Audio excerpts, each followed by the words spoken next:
Item number SCP-387. Object class, safe. Special containment procedures. Due to the nature of this object and the almost non-existent harm it poses, it's stationed in a storage container at Site-19 with a standard lock. The red tub in which SCP-387 is contained does not possess any unusual properties itself, and it has been determined through testing that 387 will not duplicate itself until at least a layer of it covers the bottom of the aforementioned container. A sheet is available for those wishing to utilize SCP-387, and access will be revoked if it is not properly restored. Description: SCP-387 is a tub of commercially available LEGO, normal in design. Irregular shapes not featured in normal sets such as circular wheels and prisms are also available. It has no brand name, and every company interviewed by undercover agents thus far has denied ever making a regular LEGO.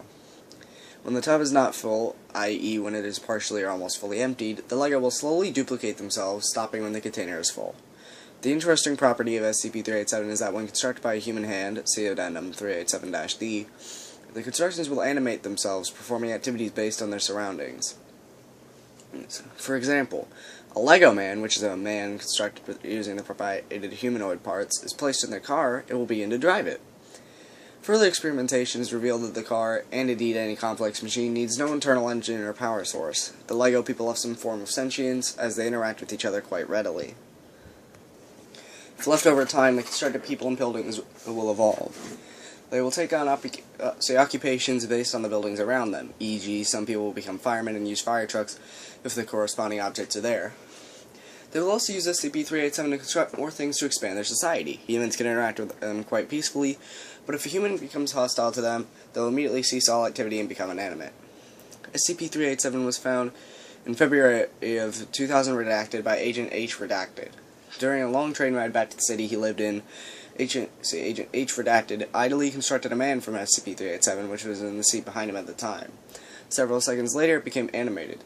Agent H redacted quickly disassembled the man and delivered the item to Site-19 for analysis, where it now remains. The security tapes from the train were confiscated and destroyed before they could be reviewed. Optional information: SCP-387 should not be given to children under the age of 10, especially if the aforementioned children are influenced by cartoons and television shows. See Addendum 387-B. Experiment 387-A. A small community of SCP-387 is formed in a testing chamber. A plane constructed from normal LEGO was placed to the side of the community. Over the next 3 hours, the following changes were observed. Several LEGO men procured some equipment for SCP-387, heading towards the plane. With incredible efficiency, the LEGO men constructed what was, for all intents and purposes, a working airport. The specific pieces have been supplied by SCP-387 without visible signal. A petrol tank zoomed over the side plane, apparently filled it with fuel, despite earlier observations that vehicles constructed from SCP-387 did not require fuel, and the plane proceeded to literally take off, flying around the room at low speeds and altitudes, seemingly to avoid crashing. More planes of different make and design were formed soon after. Addendum 387-1. Judging by this, I'd say that the constructors of SCP-387 have some form of understanding of the surrounding environment, and they are able to convert existing LEGO to 387. Dr. Arch. Experiment 387-B. Several young children were given SCP-387 and were given instructions to use their imagination. The children who had their memories of this experiment removed began constructing various objects. After having noticed that they were animate, they excitedly conferred and began building several objects that they intended to use in battling each other. These included a transformer, an M1 Abrams tank, and several expunged. The children were instantly removed, at which point the creations began to fire and eventually destroyed each other, though not after considerable effort. Addendum 387-2. How the frack did these children gain knowledge of the workings of an Abrams tank? No less expunged. I'm not responsible for cleaning out the mess those things make. If anyone is stupid enough to let children go at SCP-387, I am not recommending an upgrade to Euclid, as the constructions did not fire whilst in the presence of humans. This has been tested with adults and proved just as correct. Dr. Arch. Experiment 387-C. The red tub that contains SCP-387 is emptied of LEGO. Commercially available LEGO is then placed in the tub for a minute. Constructed objects are inanimate and remain so. SCP-387 replaced. It is noted that the LEGO placed within the tub also did not duplicate itself. Experiment 387-C-2. A single block of SCP-387 is placed within the tub. It does not replicate. more of SCP-387 is added until the bottom layer is covered, at which point it began to replicate itself quite rapidly until it had been filled.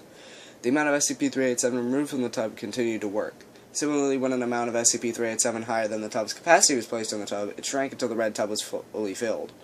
Addendum 387-3. It appears that the red tub itself has no abilities by itself, but SCP-387 will not duplicate itself unless in that particular tub. Perhaps this is a copyright mechanism that stops copies of 387 being made. Further experimentation needed. Dr. Arch. Experiment 387-D. A robotic arm was used to construct a car out of 387. It did not animate. This test was repeated with a human hand, at which point the car animated as usual. A dead hand from a recently dismembered agent was used to no response. The hand was then heated, which still provoked no response. Addendum 387-4. It appears that 387 responds to a pulse or some other detection of human life. Dr. Arch. Addendum 387-5. This SCP has been in high demand for extended use, as further testing has revealed no more anomalies or features, and the personnel tested that SCP-387 has improved morale and attitude by 87%. People are really kids at heart here. As such, I'm recommending that all personnel be given free access for recreational use. Dr. Arch. Request approved. Experiment 387-E. Once a normal community of 387 was constructed, a small amount of Mega Blocks, a common copy of Lego, was placed near the community. When this happened, everything constructed of 387 stopped moving, turned slowly towards the Mega Blocks, and expunged. Addendum 387-6. Jesus fracking Christ. Dr. Arch. And that was SCP-387. Now, before this video ends, I'm going to be announcing something, SCP Saturdays.